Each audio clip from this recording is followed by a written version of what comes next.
नमस्कार मित्रों, smart scholar YouTube channel में आपका स्वागत है। आज की क्लास में हम लोग महत्वपूर्ण टॉपिक राष्ट्रपति के अध्यादेश जारी करने की शक्ति को पढ़ेंगे।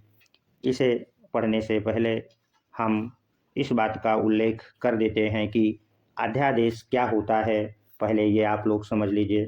तो शासन और कानून के संदर्भ में अध्यादेश एक ऐसी शक्ति है जिसका प्रयोग किसी अप्रत्याशित परिस्थिति से निपटने के लिए किया जाता है।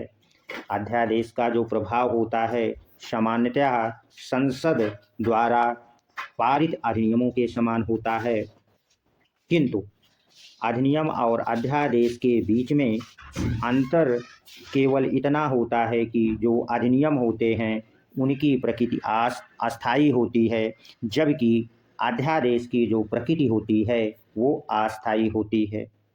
अब चलिए हम लोग अपने टॉपिक पर आ जाएं, क्योंकि आप लोगों ने अध्यादेश क्या होता है उसको समझ लिया है।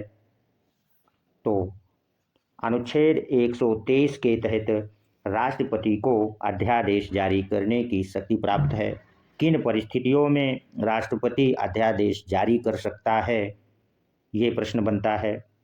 तो राष्ट्रपति अध्यादेश तभी जारी कर सकता है जब संसद के दोनों सदनों या कोई एक सदन सत्र में ना हो और देश में ऐसी परिस्थिति या स्थिति उत्पन्न हो जाए कि तत्काल कार्रवाई करना आवश्यक हो, तो ऐसी स्थिति में राष्ट्रपति अनुच्छेद 123 के तहत अध्यादेश जारी कर सकता है।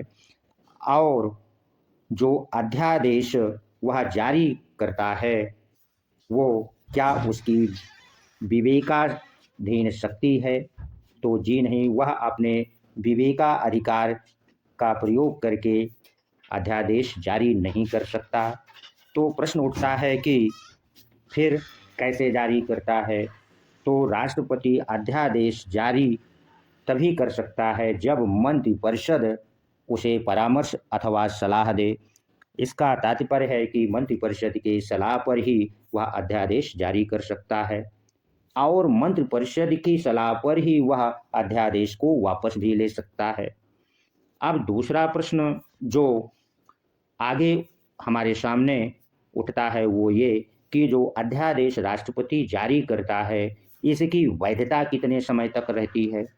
तो अध्यादेश जो राष्ट्रपति जारी करता है उसकी वैधता अधिकतम 6 माह 6 सप्ताह होती है। अब जो अगला प्रश्न हमारे सामने फिर उठता है कि 6 माह और 6 सप्ताह कैसे हो सकती है, इसे हमें समझना है।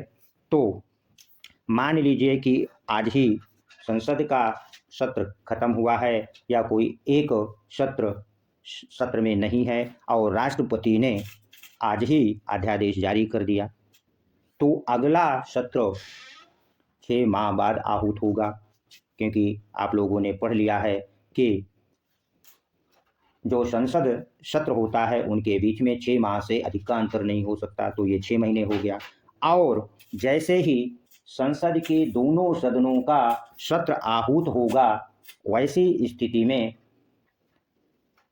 जब अध्यादेश संसद में प्रस्तुत होगा और यदि दोनों सदन 6 सप्ताह तक कोई उस पर विचार नहीं करते, तो संसद के ना विचार करने पर अध्यादेश 6 सप्ताह बाद स्वतः ही समाप्त हो जाएगा।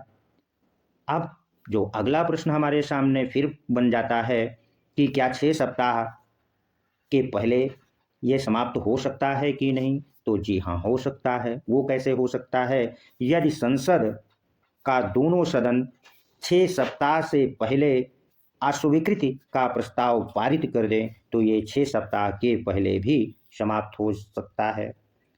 अब हम लोग जो तीसरा महत्वपूर्ण आपकी परीक्षाओं में पूछा जाता है वो ये है कि संसद के विधायी शक्ति के समान अध्यादेश है या नहीं? तो यह संसद यह संसद के विधायी शक्ति के समान है। वो कैसे है? तो राष्ट्रपति द्वारा जो अध्यादेश जारी किया जाता है वो संसद के विधायी शक्ति के समान इस प्रकार है कि राष्ट्रपति केवल उन्हीं विषयों पर अध्यादेश जारी कर सकता है जिस पर संसद कानून बना सकती है, अर्थात संसद को कानून बनाने का अधिकार है। इस प्रकार वो संसद द्वारा बनाई गई विधायी कानून के समान है। अब प्रश्न उठता है कि जो राष्ट्रपति अध्यादेश जारी करता है तो क्या न्यायालय में इसकी समीक्षा की जा सकती है कि नहीं। यहाँ पर आपको ध्यान देना पड़ेगा कि समीक्षा नहीं भी की जा सकती और की भी जा सकती है। कब की जा सकती है ये जान लीजिए। तो यदि राष्ट्रपति जो अध्यादेश जारी करता है वह दुर्भावना से प्रेरित है तो न्यायालय इस अध्यादेश की समीक्षा कर सकता है, अन्यथा नहीं। ये क्लास बहुत छोटी थी किंतु आपकी परीक्षा के दृष्टि बहुत महत्वपूर्ण थी। यदि ये क्लास अच्छी लगी है तो इसे आप लोग सब्सक्राइब अवश्य कर दीजिए। आप लोग पढ़ लेते तो हैं लेकिन सब्सक्राइब नहीं करते। ऐसे छात्रों को शेयर भी कर दीजिए जो टीजीटी, पीजीटी, असिस्टेंट प्रोफेसर परीक्षा की तैयारी कर रहे हैं, ताकि उनको भी इसका अधिक से अधिक लाभ हो सके। धन्यवाद। मिलते हैं अगले वीडियो में।